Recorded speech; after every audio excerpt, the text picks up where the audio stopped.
Hey, in this video, I will show you how to fix there was a problem with NVIDIA app on Windows 11. All right, let's begin.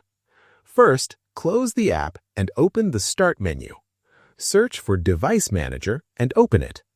Expand Display Adapters and find your NVIDIA graphics card. Right-click it, select Update Driver, then browse My Computer for drivers. Click Let me pick from a list. Select your NVIDIA card and press Next. Wait for the installation to finish, then close Device Manager and try opening the NVIDIA app. If it still doesn't work, open Start menu, search for Add or Remove Programs, and open it.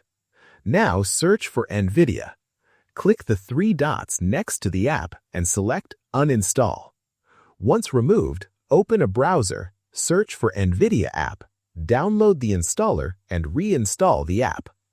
So that's basically how you can fix there was a problem with NVIDIA app on Windows 11.